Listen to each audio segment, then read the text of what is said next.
saunoa mai.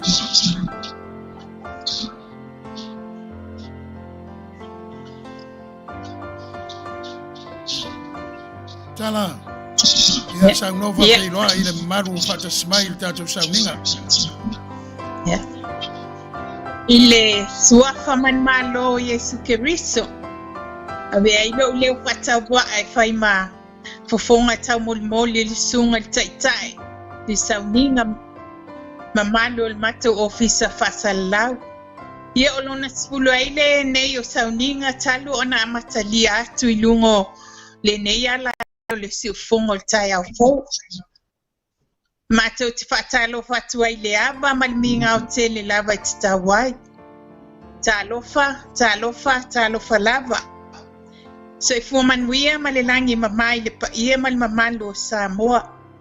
Lo mawhai o na mai moa whafonga mai so se tafa lalulangi. Hua hawa manule nei Taeao fo le lofa maleanga leo le atua. Ai leo awo mala. Wale awo manu e lanu wai. Awo manu, awo mala. Ilo wava mlo falo alo lava e tita wai. Waftai.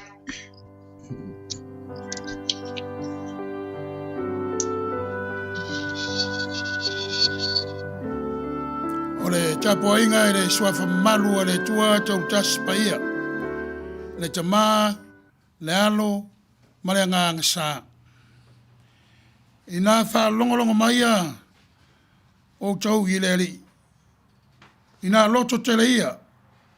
E wha maalo sia foi e ia lo loto. Ina wha longolongo ia i leri. Awa e lei o ia. Awa e wha vavau lava lo na alofa. O lea tātou vi ia le tua ilona vi inga e iwa se fulu maritasi.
Faitawa mata. E ala salamo lua sifuru marifitu, fa iupu mua fa, marilima, marifitu.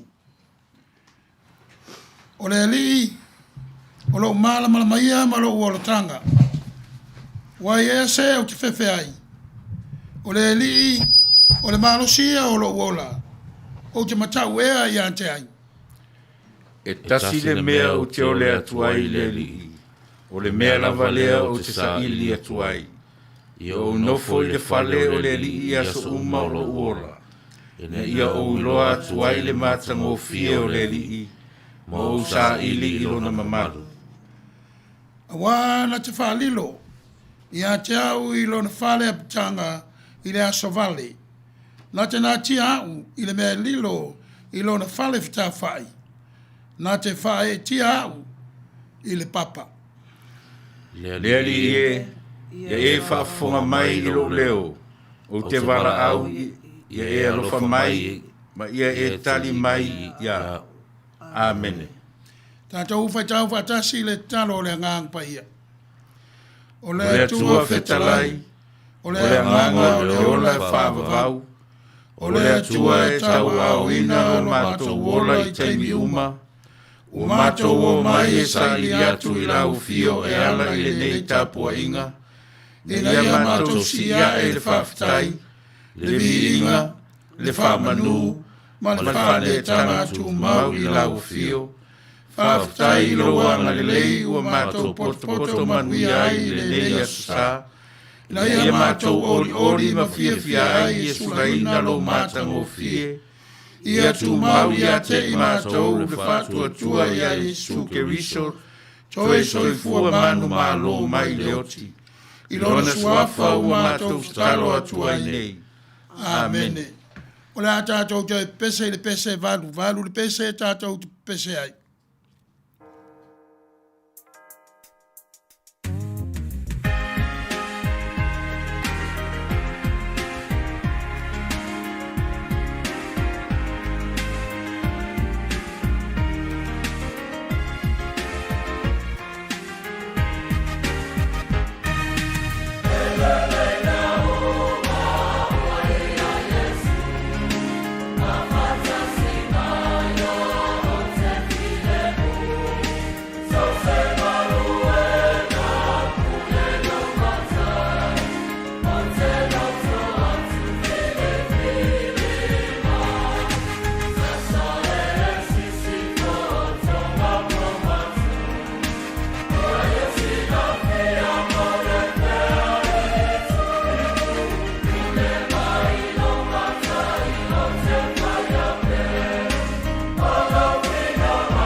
O le whaitawina wa whiongo pa ia le tua.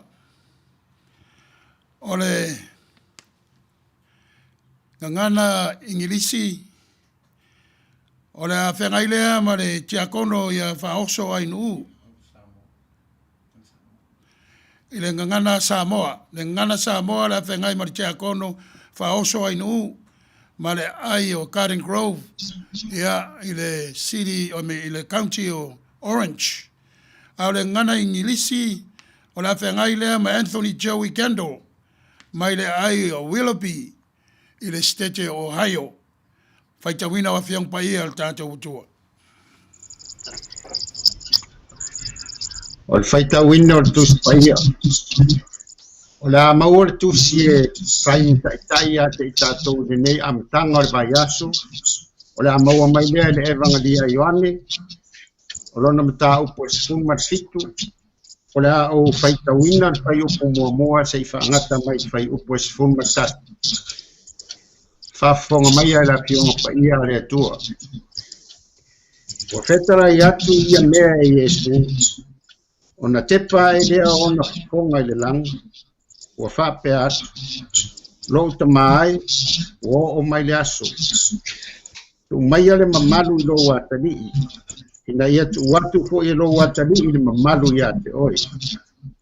Awa wa e fwa ima i ate ia le pule i tangata o malava. Ina ia avatu e ia le ola whaavavau ia te ilato umana e fwa ima ia te ia. O le ola whaavavau po i le nei, ia lato i loa oe le atua moni e toa tas. A toa male o e au ina mai, o Yesu Keriso lea. Ua outu watu le malu ia te oe le lalolangi. Ua o wha umaina ngā ruenga na e tu ina mai ia tea o te whaia. O le nei foi, lo ta mai, ia e tu mai ia tea o le mamalu whaatasi ma oi. O le mamalu lava sa ia te ita ua ma oi, a o le iswhaia le lalolanga.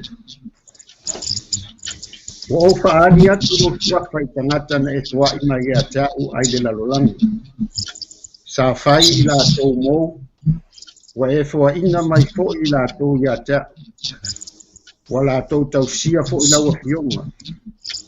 O le nei, wa la tau loa mea umana e fua ima ia tea. Mai ia te oe lava ia.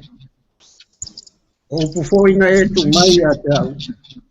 Wa o tu ina atu ia te i la tau. Wa la tau talia fo i. Ma ua la tau loa. E moni ua o sau mai ia te oe. Ua taritonu fo i la tau wa e au ina mai ia. O te tatalo mo i la tau. O te le tatalo mo le lalolangi. A o i la tau na e soa i mai ia tea. A wā o tangata lava i la tau. Wau mea uma. Wau lava ia. Wau mea. Wau lava ia. Ua vi ia fo ia u ia te i la tau. O te le iai pea i le lalolangi. A o i la tau. E le lalolangi lava i la tau. O te aluatu fo ia te oe. Le ta mapa i ai. Ia e tausi ia te i la tau lo tuapa o e na e fuai mai ia tea. Ina ia tasi o i la tau. Whapei o i sa ua. Ia whamanuia mai le atua i le tātou whaitaum whaafonga i lana whawhionga pa ia. Mai ia whaatu mawina atu pē ia te ia le te inga whavau lava.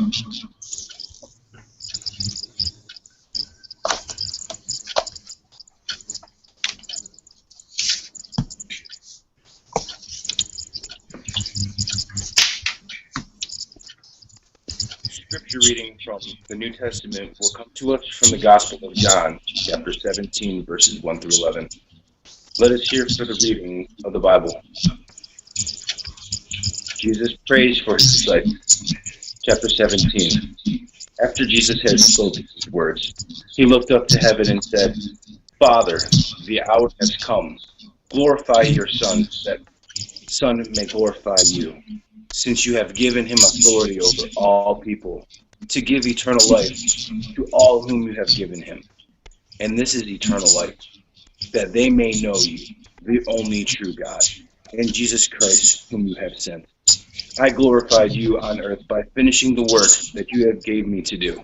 So now, Father, glorify me in your own presence, with the glory that I had in your presence before the world existed. I have made your name known to those whom you gave me from the world.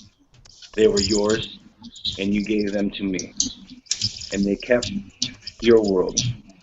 Now they know that everything you have given me is from you. For the words that you gave to me, I have given to them, and they have received them, and know in truth that I come from you, and they have believed that you sent me. I am asking on their behalf. I am not asking on behalf of the world, but on behalf of those whom you gave me, because they are yours. All mine are yours, and yours are mine, and I have been glorified in them. And now I am no longer in the world, but they are in the world. And I am coming to you, Holy Father, protect me from them in your name that you have given me, so that they may be one as we are one.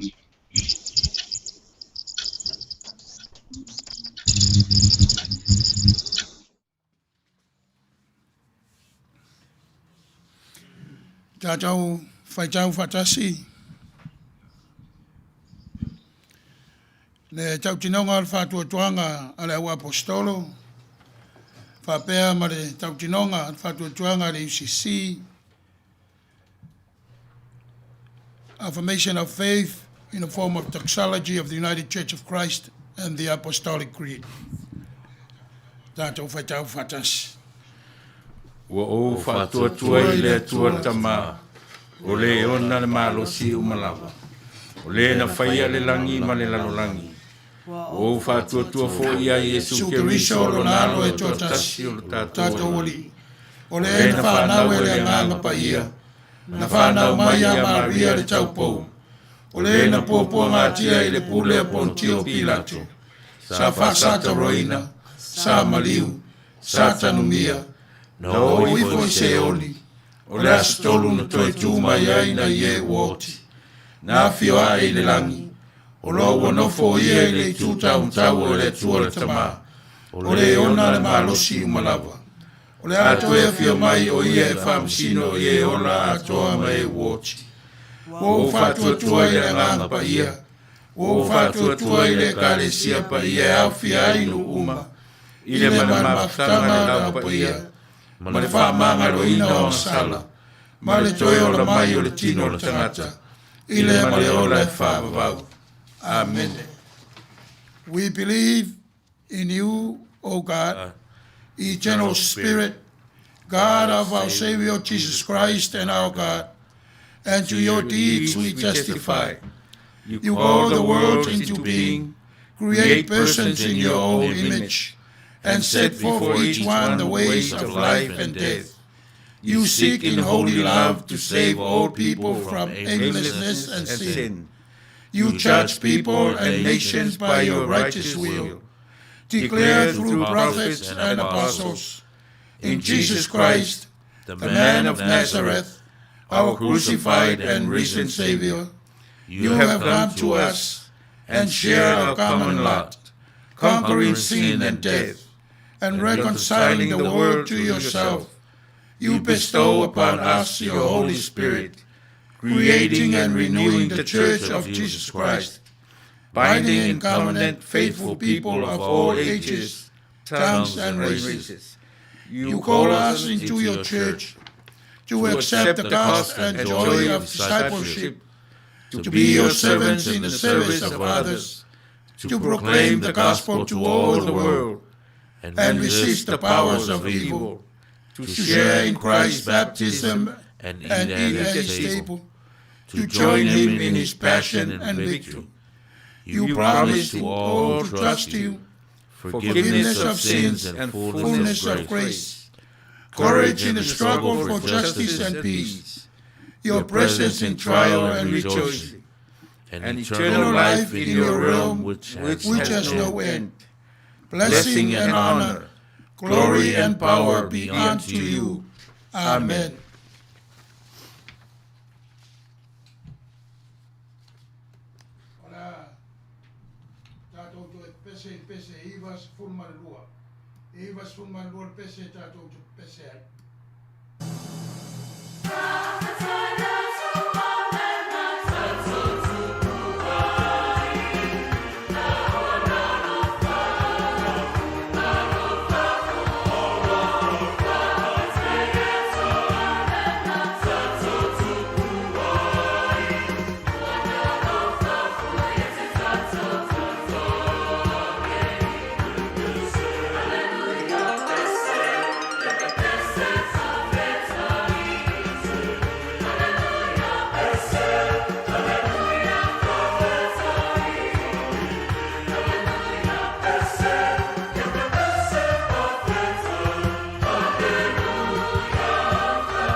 tātou te tālo. O le awhengai lea matau ruai Leo Candle. E mai le ai o Welby i le stete o Ohio. O le tātou te tālo. Tātou wifo matalo. No mātou tamā, tiri e te, whaafitai tele mātou te atu i o luma, ma le loto mau lalo, e whaafo i atu le vi inga ma le whaafitai i lau o fio. O le whai ai o na mātou whai mai i le nei tu lau lo sapata. E mamuli atu le whaafitai, ma tia pia lo suapa le li ie. O ne le mawhai o le tu lafo ina mātou, i le asto ma le asto. Whawhitai mo whamanuianga wai fwai mai mo mātou. Mātou whanau, mātou ainga, o hōma e mātani, e ui na vala i tele o maila, au te talitono, e le mawhai o na e tula fwaina mātou. Whawhitai mo whamanuianga umalawa wai fwai mai mo mātou. E le lava mātou upo tala tuai. Yo whamanianga wa e fua mai pia ia mātole ni e. Whawhitai tēne, e vi ia pia lo sua. Ale nei tu la, mātou te atu i o luma. Whatu e so. Whamanimone le ni e. Whamangana mai a mātou. Mātou o lau whanau ang sala. Mau te anga sala pia i atu. Ia so mai anga sala i mātou le wa aia mātou mātou. Whaanongo mātou ta minga. Tau te tala o mātou ngutu. Tawa vali o mātou vau. Te tā ngofi o mātou minga. Le li ie. Mātou te atu i o luma. Whamanimole. Whamangana mai i mātou. Po wana tala o mātou vau. Ia te mai aso. Itu la minu te umo aso. Ai le mawhai o na e tu la fo ina mātou le li ie. Whamanimole. O te alu atu i o luma. Mātou te atu i o luma malianganga mau lalo. Whatu e te. Whamangana mai i mātou lau whanau ngā. Le li ie. O mātou. It's whanau anga tala le asa malu asa. Tautangi. Hasta va taimi o mātou hol. Mātou te whatu i o luma le nentu la. Whamalimole e whamangala mai mātou.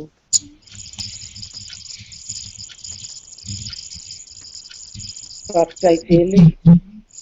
Whamangala la whamangala. Awina mai o lo wala pule i tōtasi. E momolo na tino. Malingi no to pa ye ni pa mangalo mai mātou. Lele ye. Mo te atu i o ni malingi tu la.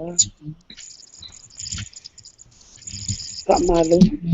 Lingi mai lo malos. Lingi mai o pa manianga no mātou. Ina i mwhai o ni tuwa i lau ngā wenga mana pa ia lele ye.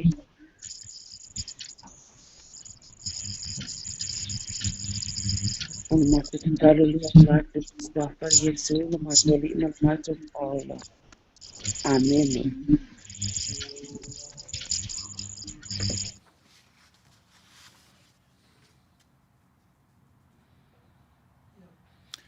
Ona tātou toi pese i le pese se lau ono sifuru ma le ono. Se lau ono sifuru ma le ono le pese tātou te pese ai.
le fai al tātou launga e mua ona o tue whawhtai ma whalau iloa. I le paia maru o Samoa ua mawhai on fiso tai mai ala i le nei sauninga. Ona tūlanga o le ekalesia.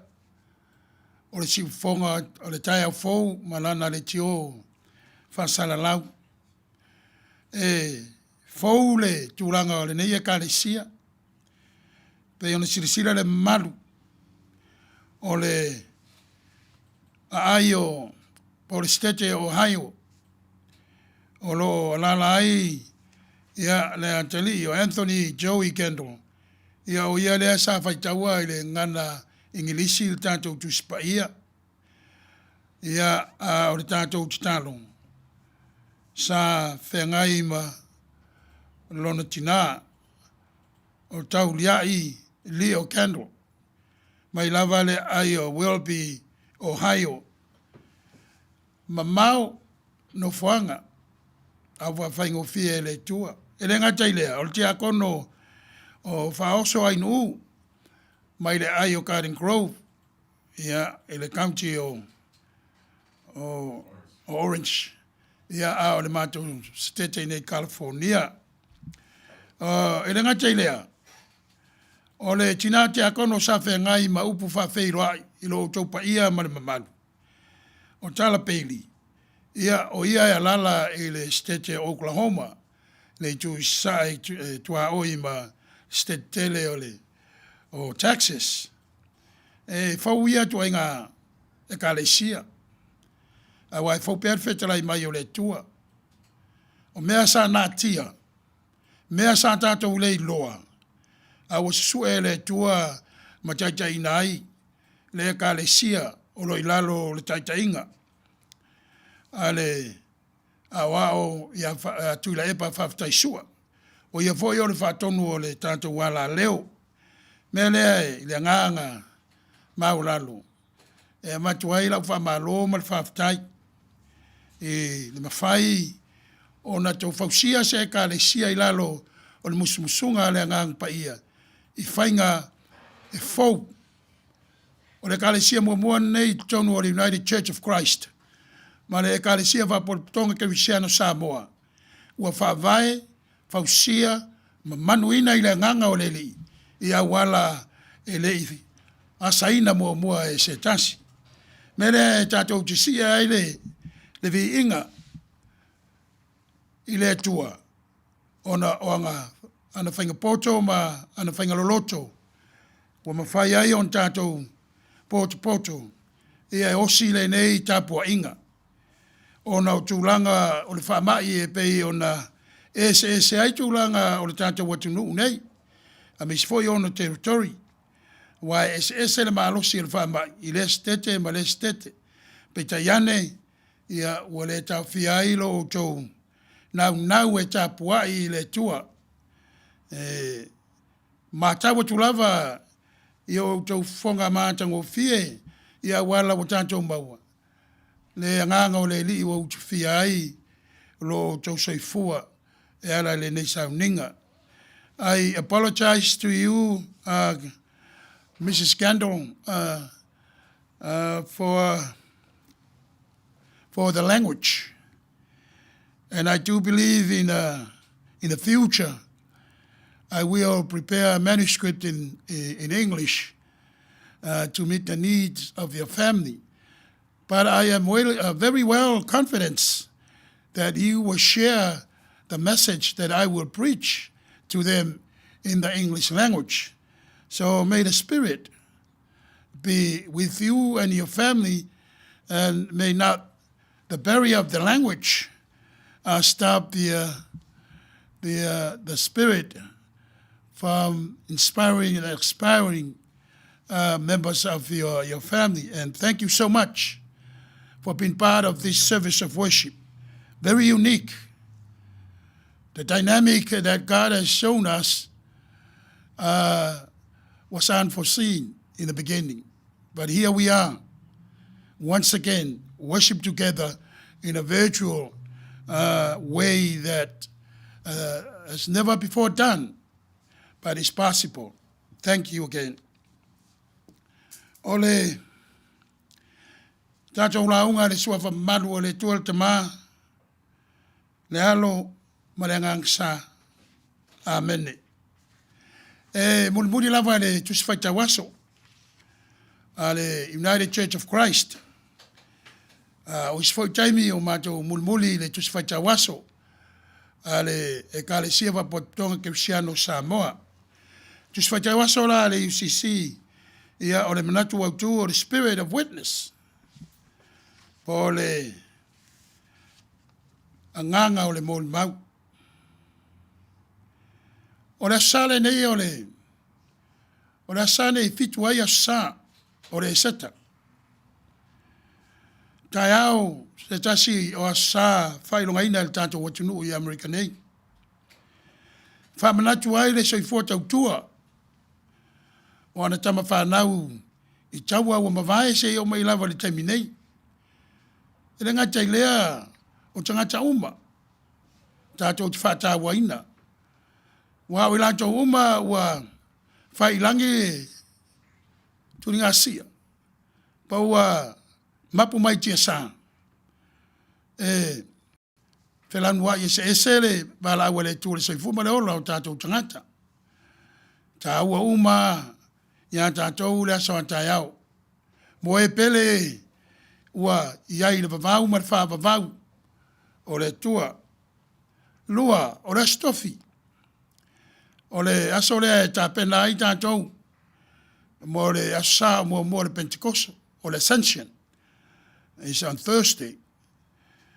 O le aso o le fo iatu o le li. Tātou te whamanatu ai. Le toi fo I o le li I lona mamalu. Whātasi mo le tamaa. Tūranga ia. O le tātou mōri mau. Tūranga ia e tātou te whamanatu pēr. Tūranga ia na mafua ai ona tatalo Yesu e whai uai. Ana saunoanga whamawai I so. Mai lava na mtaba sifuma whasa I pa ia sifuma fitu. Lean tātou whaitau ia. Whai mai le whatonu ia te. O le upu tu o mata manga. E sa wai le upu tu. O le upu le o le tu whaariri wai e tamaa. O tātou tua ama misionare le upu leave. O le tu. E whapea la al tala al whatonu. O le tu o mata manga. E tasi lava le puna. E sa wai le vai. E tu mau. E le fea vea ia. Ai ai ona la vai fita ia. E whapena le anta ua mai ia. E whamara malama mai le tatalo le a Yesu. O le tatalo ele I whaia ele. I se maunga po se tatalo na whai I se toafa ele ai. O le tatalo na whai le la ai. Nā tau te tau ma mawhawhata si ai mo na so. Whawsanga. Ma matu ana upu whamalosi. Upu e whamatala ai le pele o le uso I ante ia. Ele I tu vale tu limaina ele tua. Le manuia. Le ngata le tangata o lana fōwhanga.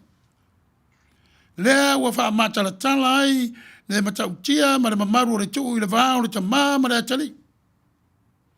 Ele ngata I lea o ua vala wina e vea maso. O apostolo a Taeao.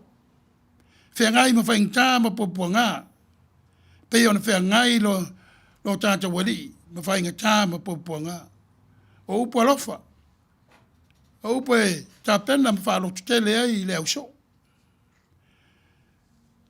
O upu e whamanatu mai ai le tuu lea a le tua. Ma le antali. Le mea tātou te amatai le orla e whavavau. Tātou le whatali se I o tātou o atu le tunga mau. O na tātou loa lea le ola e whavavau. Whamai le tuu o le tua marona alo. O le taimi lava e te talia I le whatua tua. O le taimi lava e te tautino ai. O le atua le tamā na awi na mai Yesu ke riso le alo o le taimi le a matai. Taimi le ngalua ai le mana. Taimi le ngalua ai le tuu whaola le tua. mo le tangata. O le tūlanga o le soifua o lo tātou iai nei. O le whaingofie. O le tūlanga whaingita. O whatūla whanoina. Ai, o le tasi le nei tūlanga e tātou te oa i lumo o le tua. I le loto maulalo. O le tatalo. Whaftai Mrs. Scandal mo le tatalo. O le tatalo e sau le whantu. O le tatalo e sau loto wa whantu tua. Le tatalo na e momoli ai lo malama i lau tau tinonga o le atua le tama au Yesu ke riso le alo e mawai leo la e whavavau. Te reo tangata e a whate ia i se talo e alu taimi o tau mawhauwhau. Al tangata e whate ia o lo iei le nganga o leli. E te talo mai lava i le nganga o leli. A wanoa ia o tātou mau nei vai tau. Te tauno o tātou a inga. Ua mafuta ai matua mawhanau. Tasi lea vaenga tele. O lo wha manatu mai le tua le tua. E ala le talo Yesu Kiriso. Le tā ua o le soifua te talo le tangata. Ia i mea tātou te talo ai. Mea ngata ilo tātou malosi o mea ia e tātou te tuu i le tua. E nā o le tua e whaia mo tātou. Ai le tua ai le soifua te talo. Le ora te talo. Tele vaenga tele tua inga te talo. A le wha moe moe o le fsota inga a le tangata ma le tua. Pei o nāwa o mai le tua ala le te talo. Na wha umai. Saunoanga wha mawai Yesu i onso. Whea lava tātou te whea ai. E le wha tapula ina. Tu ainga te talo e mawhai o na whai e le tangata. Te talo e le malosi. Te talo e le mawhauwhau ina i maua.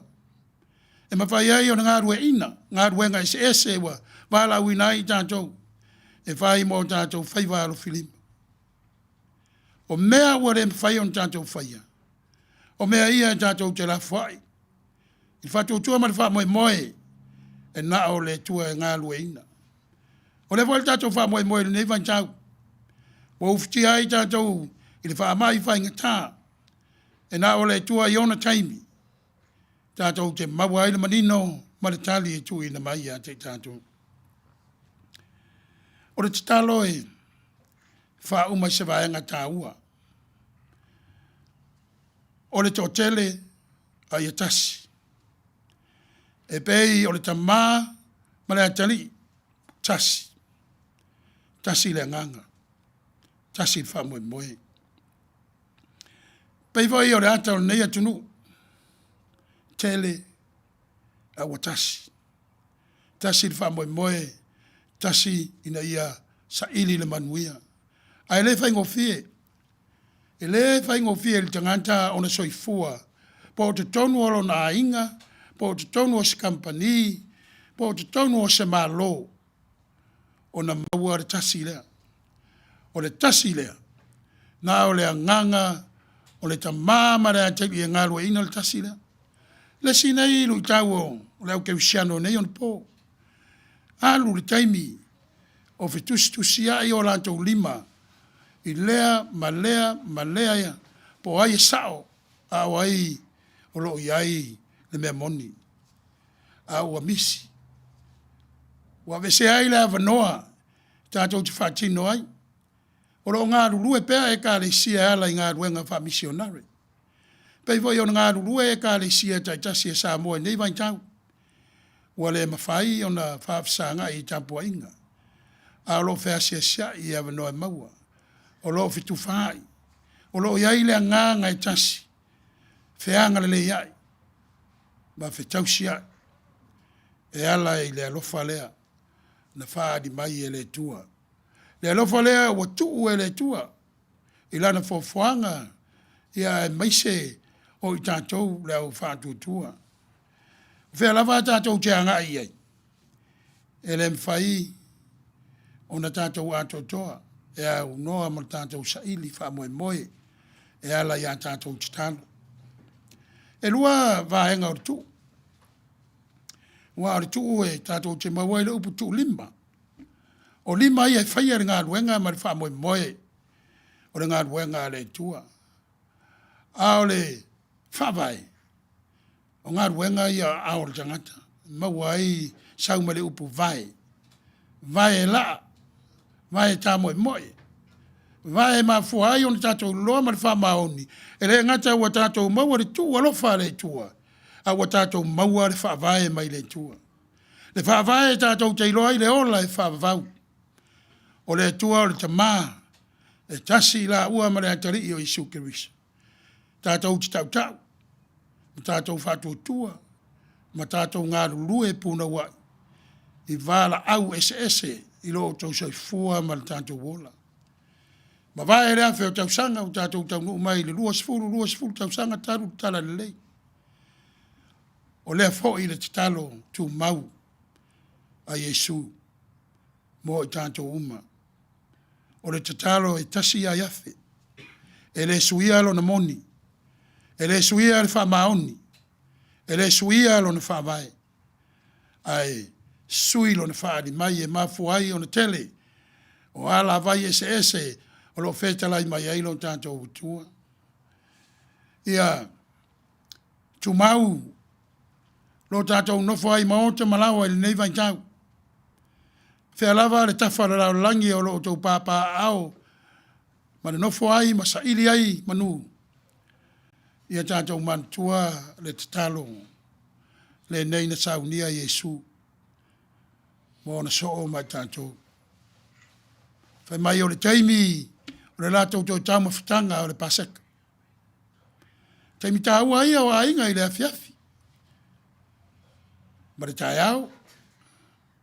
Taimi e sāwha i ai ma alala i lunga o lao ai. E tāu mamafa. Ma mana tua i pēa le tuu lea le tua mo tātou. Lau te tālo whawhitai. Ma lau ngā lue whawhitai. Ma lau fōa i whawhitai. I ei manu o le tua. Mo i tātou uma o mwhai on fisotai mai ala le nei sauninga ma nei tāpua inga. Leo la wina alona while mu lo tau sei fua ma lo tau wala. Mo i mātou i Amerika e mo na territory lo whama whaina le aso Taeao.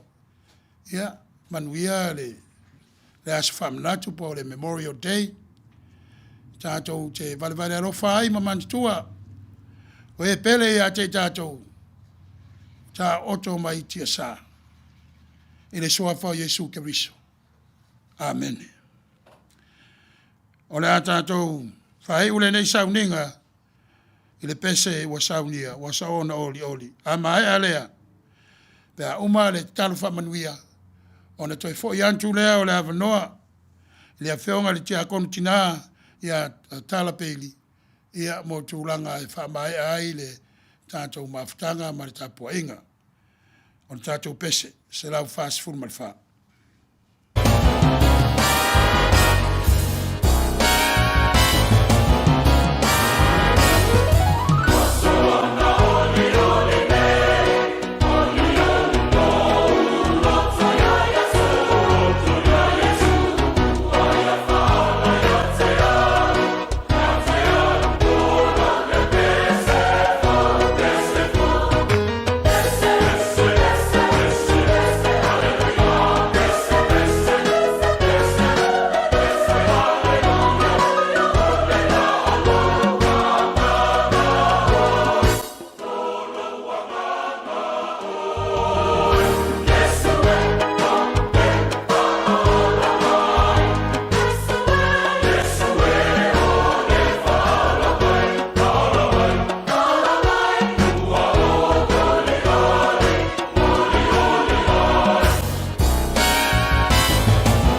Amaya le talo whamanuia. Ona toi foi atu le avanoa le fionga li tia kono tina ia tala peili mo se saunoanga whai. Le tātou whai ule talo. Mai anga ruenga le tangata le tua. La whai le mana o lo wanganga musu. Mai atu mawa ia te mātou le alofa tu noa o le tua le tamaa. Le manuia, ma le file musa ili mai pea. O Yesu Keriso, lo na alo mo lo tātou whaola. Le ngā ruenga lilo o le ngāng paia. Tu mau i o tātou lunga nei ma sau mai whāwavau lava. Amen.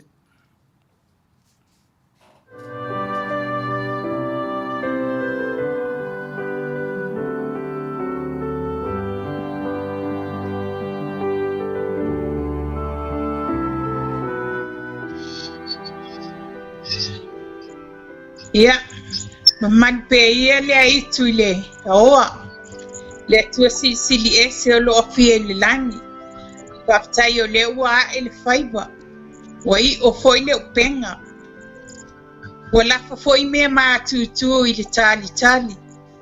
Wa no ngā manu ma whaautu ngā tangi. Le tatou tapa au o lo ofie o le langi. Pe ona fonga ina ila na au le sunga le au falpenga pol tai o sauninga wale fonga mai mo le pa ia ma le mamalo sa moa tau ina ia tofa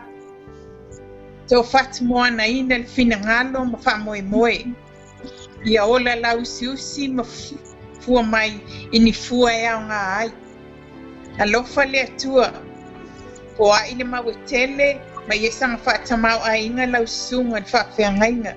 Nei maso malava. Whaafitai mafuta mai sa moa. So i fua mai a manuia. Ai ola lo leo i le alofa maleanga leo le atua. Ia, so i fua. Hello.